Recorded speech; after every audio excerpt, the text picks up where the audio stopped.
Namaste. I am Dr. Kiran Tripathi, Assistant Professor of Department of Teaching, Education and Methodology. आज का topic है introduction skill in micro teaching. What is the introduction skill in micro teaching?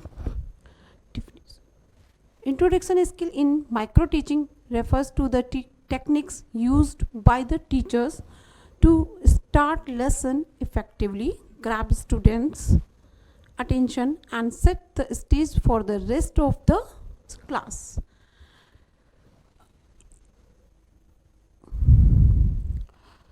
जब भी हम कोई lesson start करते हैं तो स्टार्ट करने से पहले हमें बच्चों को एक लेवल बनाना होता है, तो उसके लिए हम इंट्रोडक्शन स्किल का यूज़ करते हैं. इंट्रोडक्शन स्किल में हम बच्चों से उनके जो प्रीवियस नॉलेज होती है उससे रिलेटेड हम क्वेश्चन पूछते हैं.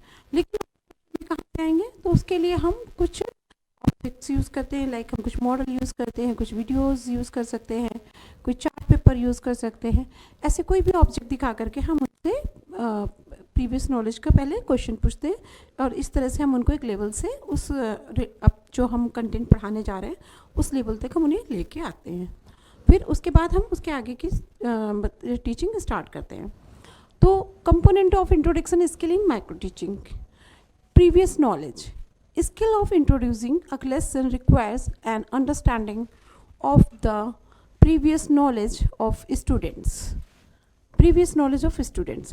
If you start teaching without knowing what your students know already, यदि आपको पता ही नहीं कि आपके बच्चे पहले से क्या जानते हैं, तो you will just be repeating in vain. With your skills of introducing a lesson, you can start by understanding the pre-equipped knowledge and adjusting your lesson plans according to the learning needs of the students. तो आप जो बच्चों को अभी knowledge चाहिए, अगर आपको पहले का लेवल पता है तो आप अभी जो उन्हें नॉलेज चाहिए वो आप उनके अकॉर्डिंग दे सकते हैं. लेकिन अगर आपको ये नहीं पता है, सपोज आपको उनके लेवल नहीं पता कि उनका जो मैक्सिमम लेवल है वो क्या है, ठीक है, तो आप उसमें से कुछ पॉइंट छोड़ देते हैं और आपको या फिर आप क्या करते हैं, जो उन्हें आ रहा है पहले कुछ मिनट आप वही बातें बताने में निकाल देते हो. इससे आपका समय नष्ट हो जाता है. Proper sequencing. If you use a statement without proper context or questions, student may struggle to relate. उन्हें समझ में ही नहीं आएगा. Relate to concepts as required. This way the class ends up being confused.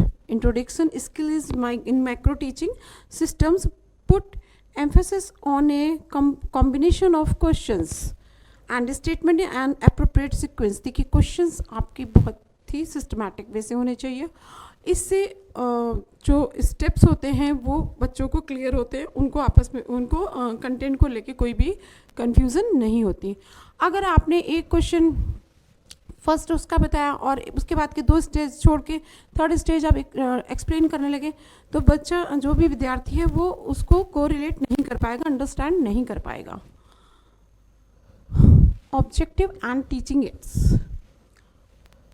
It's important to set smart objectives before introducing a lesson in class. With the right objectives, you can evaluate the expected and actual outcomes of a lesson. Micro-teaching introduction skills will allow you to use teaching learning materials or teaching aids to increase the rate of learning in the classes. अगर आप TLM use करते हैं तो ये जाहिर सी बात है कि जो स्टूडेंट का जो लर्निंग का लेवल होगा वो अच्छा रहेगा, क्योंकि उन्हें पढ़ने में आसानी होगी, क्योंकि उन्हें कंटेंट में सरलता लगेगा, उन्हें विषय वस्तु सरल लगेगी. क्योंकि अगर बच्चे को पहले ये लग गया कि ये डिफ़िकल्ट है, तो आप ये समझ लीजिए कि बच्चे ने पहले ही हार मान ली, गिव अप कर दिया और वो फिर उसको समझने में कोई रुचि नहीं लेगा. तो इसके लिए आप TLM का यूज़ करें. Relationship between the content, statement and objectives. If there is no connection between the objective and statement used, student will be unable to connect the dots. Use your micro teaching introduction skill to plan accordingly and keep the statements constant with your objectives. आप जो उनके प्रारंभिक knowledge है उसके accordingly वो जो उन questions को करने के बाद में आप 4 या 5 क्वेश्चंस करने के बाद में आप अपना एक स्टेटमेंट करते हैं कि तो आइए आज हम आपको जो भी आपका टॉपिक होगा कि आप जो आपने स्टेटमेंट मतलब जो आपने पढ़ाना होगा उस विषय वस्तु के बारे में कि आज हम now today we will start today इस तरह से करके आप उसको स्टेटमेंट को अपने बच्चों को बताते हैं, तो उन्हें फिर पता चलता है हाँ हमें ये पता है और इसके आगे की ये बातें हमें जानकारी इनकी लेनी है। ड्यूरेशन ऑफ द इंट्रोडक्शन, देखिए हमें क्या क्या बातें ध्यान रखनी है। With every extra second more and more student may find it hard to process to information which makes it very important to keep the introduction short and crisp.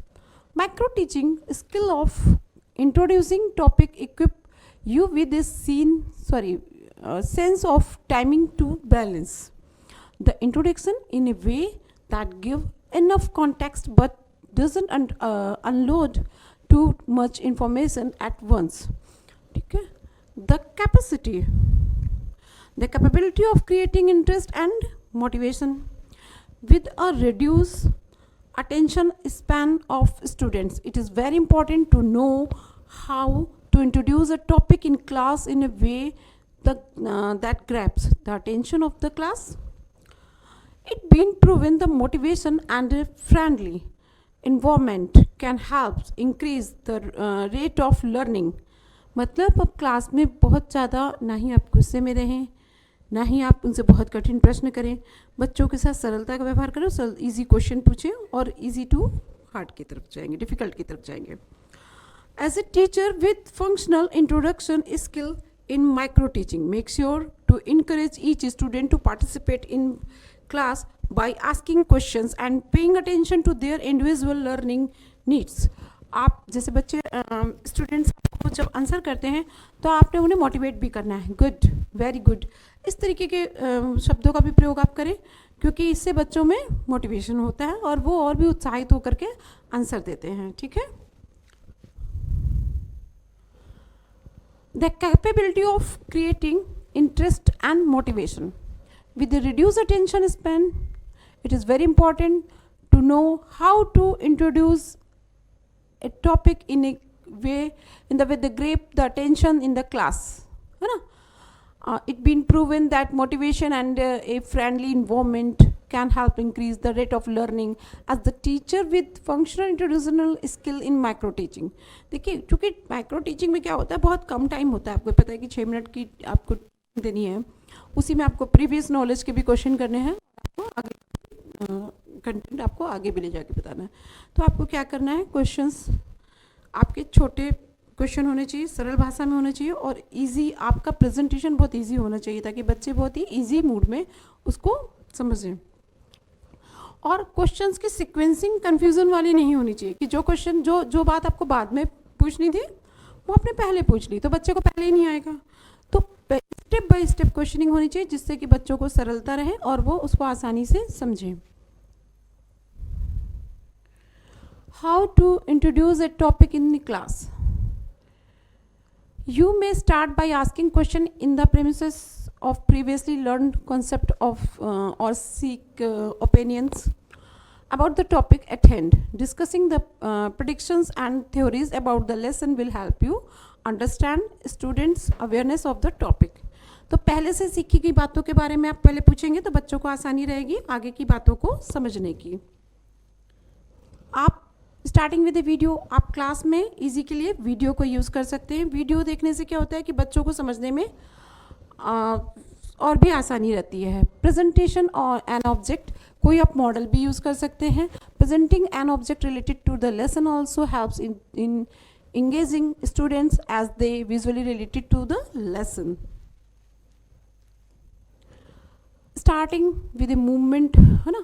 छात्रों को मोटिवेट करने के लिए आप उनको कोई उदाहरण दें, ऐसे क्वेश्चन पूछें और मतलब कि ऐसे ही क्वेश्चन पूछें तो ताकि सभी अपना हैंड रेज करें तो इससे भी बच्चों में एक पार्टिसिपेशन की भावना रहती है.